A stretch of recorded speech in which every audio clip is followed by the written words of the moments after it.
Be elite, not average. Average is easy. Become more explosive, more athletic, more confident. Bigger, faster, stronger programs win competitions. There is no secret sauce. Exploder Bar.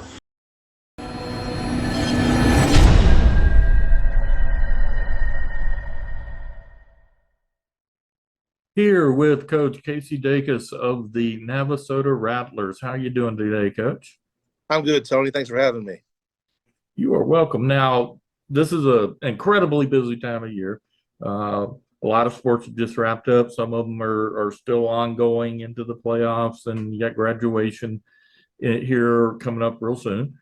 At the same time, that means you're getting to see your kids out there compete in other athletic competition, academic competitions, FFA, whatever it is. So, how's the spring going in Navasota? It's going good. It's like you said, really busy. The weather's thrown us a few curveballs here this spring, but it's overall been a really good spring for us. And coming off of last year, the way we felt really good about last year till the end, and at the end we were pretty disappointed in our finish, and so that's kind of been a rallying cry for our guys, and we're excited to get back out on the turf and get going. All right, so let's talk about that. Let's kind of walk me through your team for 23. Who's graduated? Who might step into those roles? Who's coming back? Who might play new roles? Okay. We feel pretty good about our group because we got 8 guys back on both sides of the ball, both offensively and defensively.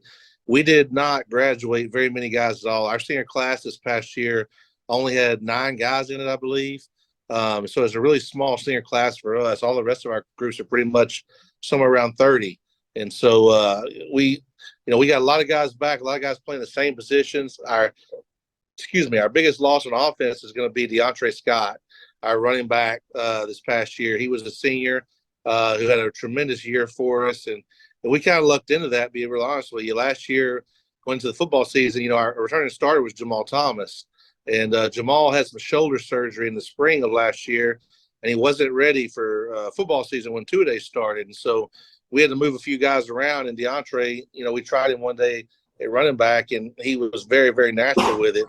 And so it worked out good for us because it helped us, build depth, but also it gave us an answer until Jamal got back, So DeAndre is going to be a big loss for us just because he's so athletic and can do so many different things. But we feel good about the guys behind him. We have, obviously Jamal's back again for his senior year. Zymeric Taylor is back, who had a bunch of yards for us last year as a sophomore. And then we're going to also play Frank Edric Powell a little bit at running back this next year. And he's a first-team All-State linebacker who's returning to us. And so we're going to get him on the field as many ways as we possibly can. He's a good football player for us. And so that's our biggest loss on offense. On defense, we've lost, I think, 3 starters in the back end in our secondary. So we've got some question marks there. But we got really good, capable guys to be able to plug into those holes. Navasota always has athletes, and so we kind of have that mantra of next man up, and so we'll figure that out. We may have a couple of guys early on playing a little bit both ways until we kind of sort it out. And then once we get past the first couple of pre-district games, I think we'll be in a pretty good rotation, pretty good set. So anyway, without saying a whole lot, we are going to stay in the spread just like we have been the last 5 years, and we're going to stay just like we were on defense this past year. So continuity is a big deal. I'm a big believer in that. So are our coordinators. And so we're going to look really similar schematically to what we have been.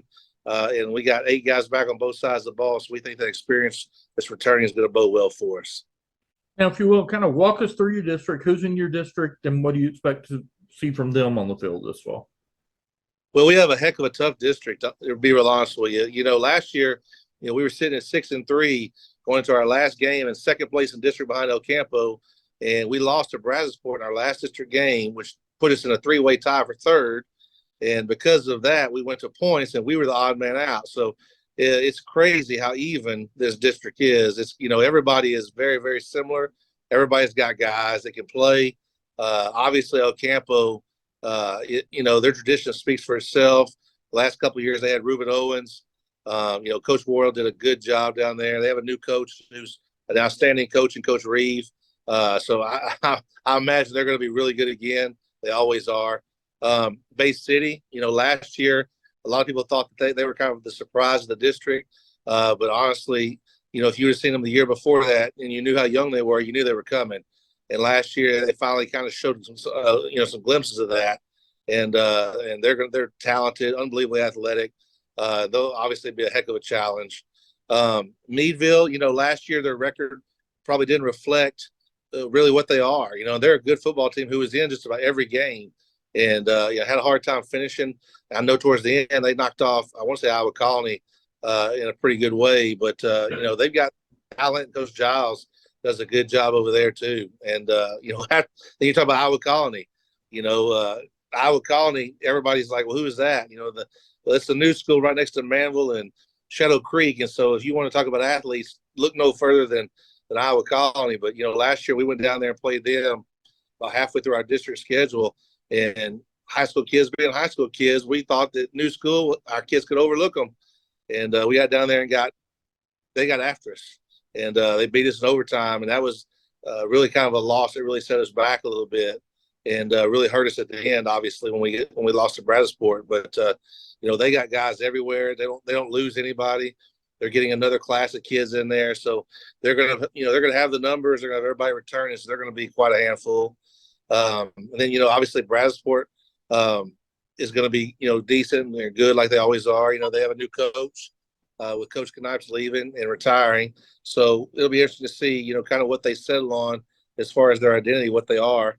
But we don't play them till the last game of the year, so a lot can happen between now and then. And then I don't think I've talked about Stafford. Stafford has always got guys, always got athletes. We see them every year at area and regional track, and those guys can run just as good as anybody. So really in our district, 1 through 7, every one of the teams has talent. Every one of them's got some guys that can play. And so it's a very even district. It's a challenge. Every week you got to bring your A game or you're going to get beat. And I think that's probably the biggest lesson my young team learned last year was that you can't mail it in against anybody. You got to play them all. And hopefully that's a lesson that we won't have to learn again. Hopefully that's something that took, and we'll be able to kind of, move forward and hopefully be one of the 4 teams that get out this year. But it's a heck of a tough district. All right. Now let's step back from a real big picture here. You've been around high school athletics pretty much your entire life. So you've seen the way things have trended over time. What would you say the biggest challenge facing high school athletics in Texas right now is? Well, that's a good question. I'm a little bit nervous about the NIL stuff that's kind of going on right now. I didn't think there was any way that was going to trickle down to high school at all. And then, this past couple of weeks, I've been reading some articles about in a couple of states where they're trying to make that legal for high school kids. And, between that and between school vouchers, which I'm completely against, obviously, you're going to have a situation where recruiting is going to come into play. It's going to sometimes come down to the highest bidder. You're going to have kids transferring schools, people that live here in Navasota playing for another school possibly. It's just the landscape is so different than it was, even 5 years ago. And so to me, those are probably the 2 biggest issues, probably the potential of the NIL stuff trickling down and the school voucher stuff, that we've been hearing a lot about, especially in Texas, just recently. So, it's just, you try to, I want to commend the UIL. They do a great job of trying to make it an even playing field and trying to make it fair for everybody. And, you start throwing these kind of things into the mix, and it changes the game. And so, I hope that stuff never is an issue, or hope it never comes to fruition, but that's probably the stuff that concerns me the most. Okay, so now let's go from real big picture and bring it down to small picture. Try and learn a little bit more about Casey Dacus. Okay. What would you say your number one guilty pleasure is? Wow. That's a tough question.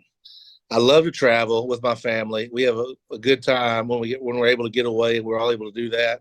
But the number one thing, and this is probably obvious, anybody that knows me knows this probably, but I'm an avid college football fan. And I don't really have one team that I particularly like, to be honest with you. I just like college football. And so on Saturdays when I get done working here at the school, it's not uncommon for me to go home and find a TV and just stay there all day long and watch as much college football as I possibly can. I love the game. I love the creativity and the differences between the teams. And we always learn, and I'm always picking stuff up just by what I see on TV. So I know that's probably not a great guilty pleasure for an audience to hear about, but that's probably mine. All right, Coach. Well, thank you very much for your time today. Best of luck as you wrap up the school year and move on into the 23 season. Thanks, Tony. I appreciate you having me.